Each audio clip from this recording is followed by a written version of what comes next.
Now, I'm one of those lazy moderators that likes people to introduce themselves. So, Heidi, why don't you tell everybody who you are, but more importantly, why is data-driven business really important to you? Sure. I'm the co-founder and co-CEO of ThirdLove, and I would say data is really important to our business because it's the thing that really separates us apart from both our competitors in the space and the incumbent Victoria's Secret.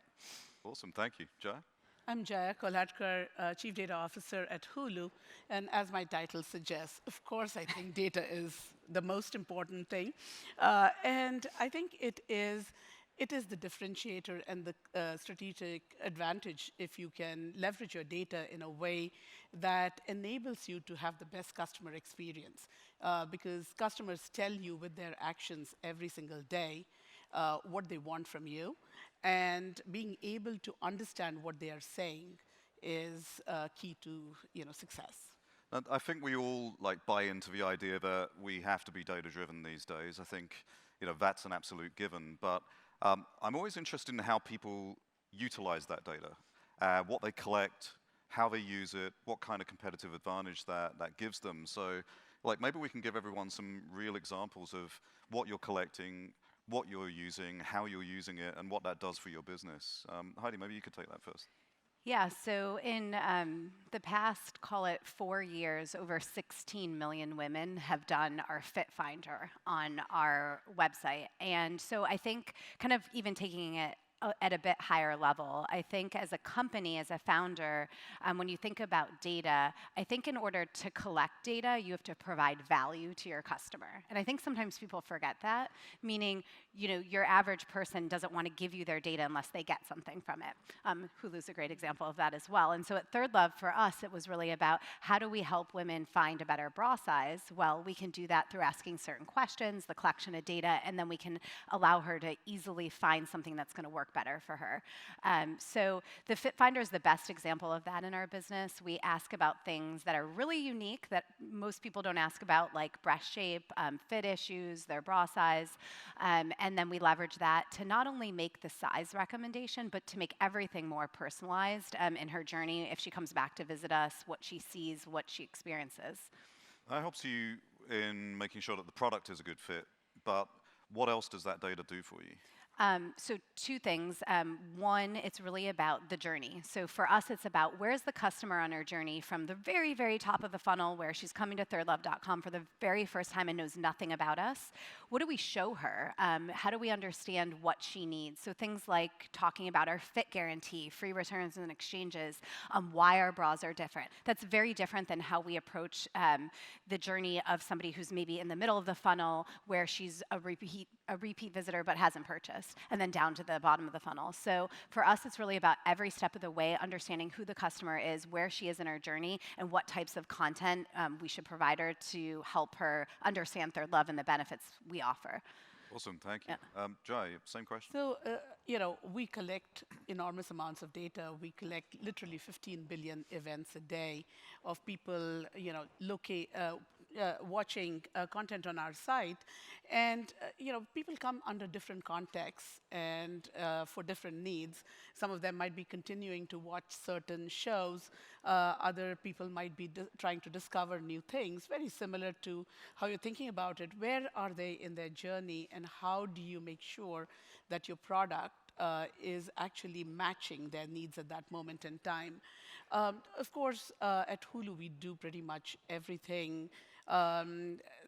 All of our various areas in the business leverage data very heavily, from really even content, what kind of content should we license or make and things like that, or to marketing, to advertising. And we've been spending a lot of time over the last year or so is leveraging these 15 billion events a day to understand what sorts of products do we need to make for our customers. So for example, last year we were doing data analysis, understanding how our customers actually watch.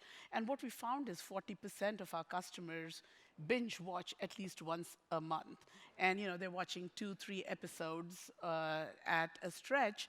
And this calls into the question, is there a different ad product that you could offer these customers so that it does not actually distract from what they're watching. And so the team went off and built a binge ad product, which allows us to predict who's going to binge and then work with our brands to say what kind of advertisement could we showcase that would allow people to have a better viewing experience. We also have millions of pauses. People pause while they're watching. And that's kind of interesting. Why are they pausing? I mean, are they getting a glass of water? Whatever it is, can you leverage that to say, is there an ad solution that you could build out which says when someone is pausing, can you show a static ad, if you will? And there were very clever Charmin ads and drinks ads and things like that, which play to that moment. So we're leveraging data a lot more now in thinking about the product experience for ads, even for our content, and showcasing that. So I'm now dreaming of a future where I'm binge watching, Breaking Bad for the 5th time, and it tells me exactly when to order pizza and beer to get through that experience. I think you're right. Advertising is really interesting because we have got to a world where we are quite blind to ads now, and of course, a large amount of people have installed ad blockers on their browsers because they're just so sick and tired of them. And I think largely that comes from the fact that advertising has just been the throw enough against the wall and hope some of it sticks model. How close are we to turning adverts into something that is more akin to a kind of Google Assistant type experience where it's the right thing in the right place on the right device at the right time, so that it feels like you're actually helping people as opposed to advertising to them? I mean, how close are you to that? So I think we're very close to that. As I said, we have a lot of data. When we first started, we had not really structured the way we set up our data in a way that allows us to understand context, relevance in a way that is easy. And so now that we have set that up, it makes it easier for us to look at the various contexts that someone's watching, understand some aspects of mood, if you will, and when they watch certain things, and be able to show them ads that are most relevant for that point in time. You have a very different business to Hulu. Does advertising play a part in what you do, and how does it play a part if it does? It's a huge part of what we do. I would say marketing is a core competency. Obviously, we leverage Hulu as a customer at ThirdLove. For us, it's really about leveraging data to understand the right marketing mix. So building things like our internal teams built, like our marketing mix model, to really understand if we want to spend one more dollar, where should we spend it? What does that look like? But for us, for ads in particular, I think when you have sort of that captive audience, like when you know what they're doing, it makes it a lot easier to have a targeted message. And so that's really how we think about it. I mean, obviously we do things like TV, linear TV, but again, you don't exactly know who's watching or what message is going to resonate with them. So you have to do something that's broader, whereas with Hulu, we can be more targeted, or things like podcasts where we really understand what somebody's listening to. You can be so much more targeted with that message. So, I mean, one of the things that strikes me is that whilst you're both getting an awful lot of data, and a lot of that data is extremely private, yours in particular, the data that you're collecting is extremely personal to your customers. And of course, around the world, we have all sorts of different regulations to think about. In Europe, of course, there's GDPR, and there are many other different types of regulations similar to that as you go around the globe. How are you balancing collecting that data, using that data, but at the same time, not falling foul of any of the regulations and staying completely mindful of the privacy of your customers?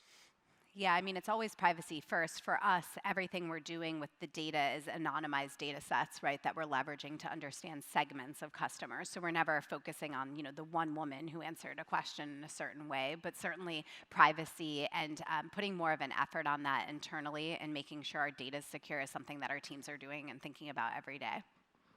I think it's very similar to how Heidi talks about it. Privacy is first for us, and complying with the law, of course, is where we are at. And all of our data is anonymized as well. So we do not use any PII data in our algorithms or even any of our analysis. So that is really protective and makes it easier for us to abide by the law as well.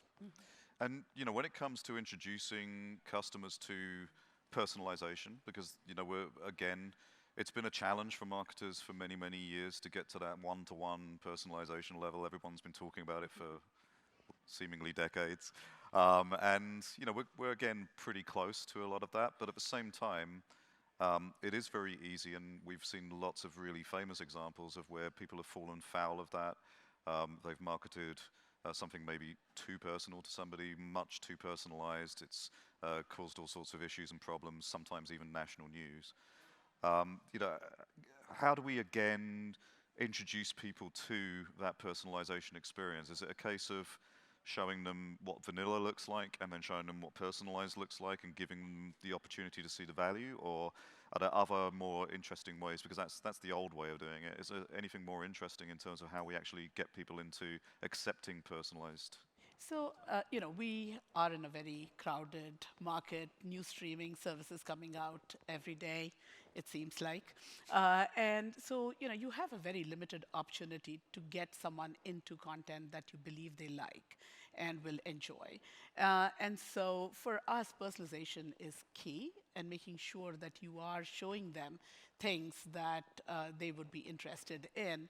I think our customers expect that. That is how they see that particular world, and they want to be delighted with new discoveries, and they also want to be able to count on you to take them to the old and familiar that they want to watch at certain times. So I don't think we think about showing them a no personalized experience versus a very personalized experience. Our expectation is that that's what they would expect when they come to the site, and we deliver that. Is that because we've spent 10 years getting people into personalization and now it's become expected? Yep. I think that is the case. Is that a millennial issue? Can we blame the millennials for that? And I don't think we should blame everything on the millennials. I think us older folks are equally interested in the personalization. So excellent. Hopefully you're not calling me old. no, I'm calling myself old. Heidi, same question for you. I mean, how much does personalization play a part in yours, and how do you introduce people to that? Yeah, I mean, I think it's from the very beginning, because after you go through Fit Finder, we've started a relationship. Like, that's how I look at sort of, a D2C company, right? The whole benefit of anything that's D2C is we now have talked, and I know something about you, and you've shared something. And so how do we make sure we continue that conversation in a way that makes sense? So from the first email that we send after you do Fit Finder, we're talking about you. We're talking about what we recommend for you, what you told us. We're giving you content that makes sense. I mean, we do obviously a ton of testing, as I'm sure Hulu does as well. And I mean, that's the easiest way to learn. So things like putting someone's recommended bra size in a subject line has much higher likelihood she's going to open an email than just some generic, email. And so I think really it's about testing, but sometimes things don't work as well. So I think that's also what you learn, is that just because you know what you think somebody, for us, what their body shape is, doesn't mean all the time that they necessarily need to see a model who looks just like them. Right. So there's just nuance to it that you need to be thoughtful about and always be testing, because I think, like most tests, if you're running good sets of tests, 50% of tests should fail. So most of your tests shouldn't work. And so if all your tests are working, that means you're being too safe in what you're trying, and you're not trying to do something like different. And so I think that's something we've really learned over the past few years. Yeah, I mean, one of the things I think we all do as marketers and as business leaders and data analysts is, we look to other people for inspiration and see what other people are doing really, really well. Mm-hmm. And then, imagine re-engineering that and see if we can apply it to our own businesses. I mean, outside of your organizations, what have you seen in data-driven business, in personalized content, in helping the customer experience and journey that has really wowed you, and you thought, yeah, that's wonderful, we could do something with that? Jaya? Some of the areas that I think, and this is not in the streaming world, but I've been a big fan of Disney World in particular, and the way they've thought through all of the irritating things when you're in the park and tried to make them simpler with the Magic Band in Orlando, which allows you to do things that you don't have to take your credit card with you. You can just pay for it with your Magic Band. Being able to have your hotel keys, everything in one area. I find that, of course, it's amazing from a data perspective, but I find that it's very convenient. And I think about how they have thought through the problem, the operational aspects of the problem to try and take some of those irritations out. I kind of find that fascinating. Yeah, it is a remarkably good system. And you can imagine what they can do with that data in terms of flow and hotspots and everything else. Any good examples you've seen, Heidi? I'm trying to think of things I use personally. I think for me, a platform and an app like Good Eggs has really leveraged customer data. I feel like they know me and they know what I need, and I think that's again like the best user experience is something where you feel like the service or the product's helping you in your daily life. And so I feel like what they serve me, the email reminders, they know when I haven't been around and I'm maybe thinking about churning or I've gone somewhere else because it's been a while. Like their marketing is very targeted.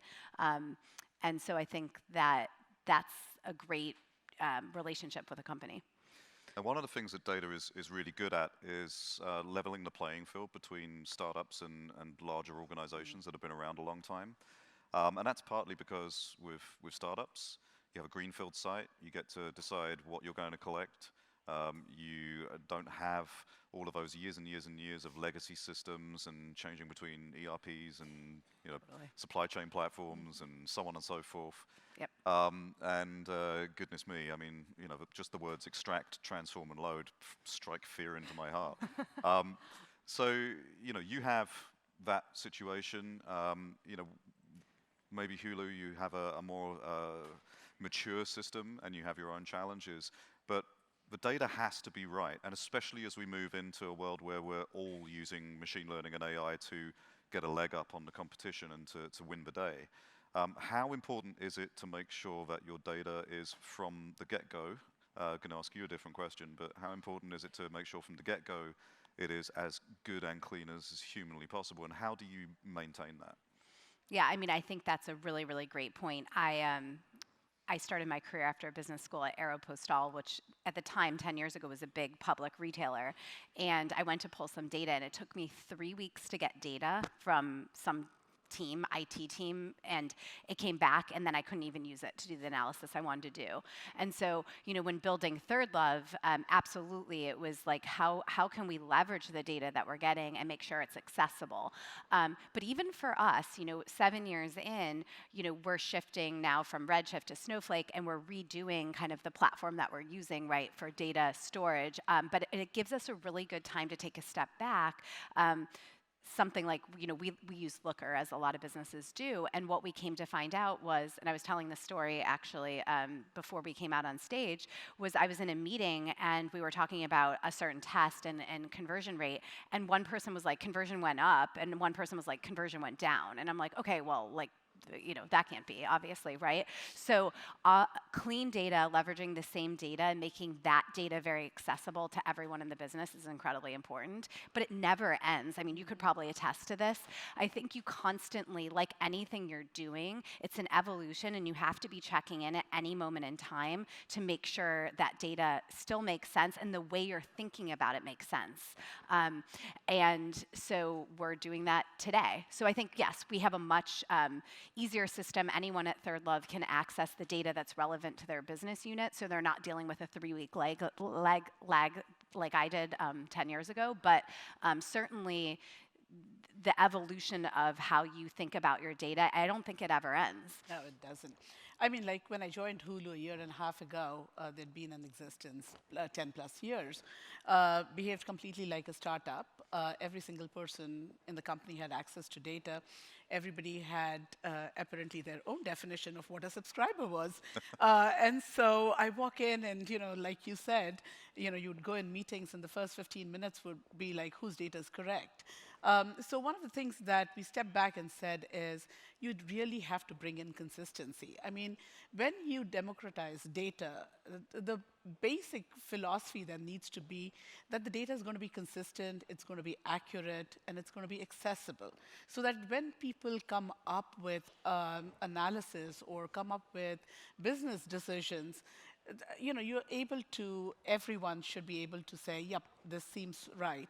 And so we've spent a lot of time over the last 18 months in governance, data quality, making sure that there is training where we talk to folks about what does a definition of subscriber mean. How can you have different definitions under different contexts? How should they all roll up? All of these things, I think, takes a lot of time and effort. And the older your company is, I think the harder it gets. So one of the things that I will have advice for startups is, spend a little time in just making sure that you're defining data, and as it changes, make those changes so that you know where you stand at that point in time, and be a little bit cognizant of why you want to leverage data. All data is not equal, so you shouldn't be spending time on, governing every single piece of data, but find out what is important for you and then just emphasize that data and take care of that data. And that comes back to something else we were talking about off stage, which is, we shouldn't just develop things because we can, because we can do it. We should develop things that fit the business purpose and because we should do it rather than just because we can do it. So, that's, I think, an important message for all startups. And I remember interviewing Jet.com, actually their very first interview on stage, and they said to me their very first hire was a data scientist. That was the first hire, it was the most important thing to them, because without that data, without that being structured correctly, without everything being available in the right way, they were never going to succeed. And of course, they famously went very quickly to an acquisition. Final question. Imagine you've got a time machine. I would love to have a time machine. That would be great. But imagine you've got a time machine. You can go back to the start of your career in data-driven marketing and in customer experience. But you get to take all of your knowledge with you.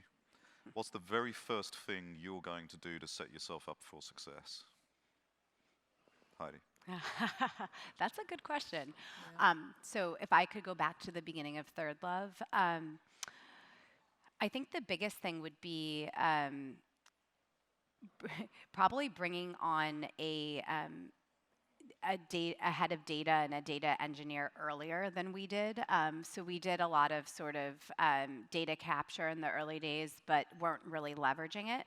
But it's sort of the chicken and egg, right? Like no really strong data scientist wants to come work at your company when you don't have enough data.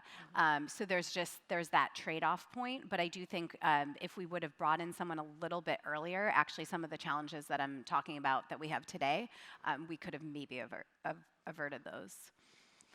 I think if I could go back in time, sometimes when you are in the data space, you think solely about the data, and you don't really spend time thinking about how the business can leverage what data you have. Being able to really understand what the business purpose is would have made me just a much better data person way back in my career.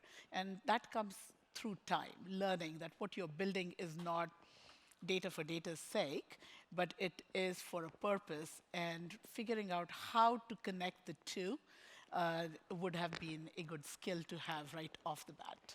And before we leave the stage, just a personal question, Heidi. So if the best fitting bra in the world is a woman's third love, what's her first and second loves? So the name ThirdLove is about creating a third option for women. So this idea that you were either a B cup or a C cup, we created B and a half based on the data we collected, right? And so the idea that you can have the comfortable bra or the pretty bra, well, we created both. So creating a third option, a third love for women. So it's diamonds and champagne, right? Basically. Okay, cool. Awesome. Thank you so much. Ladies and gentlemen, please give a warm round of applause for the wonderful Heidi and Jaya. Thank you. Yeah.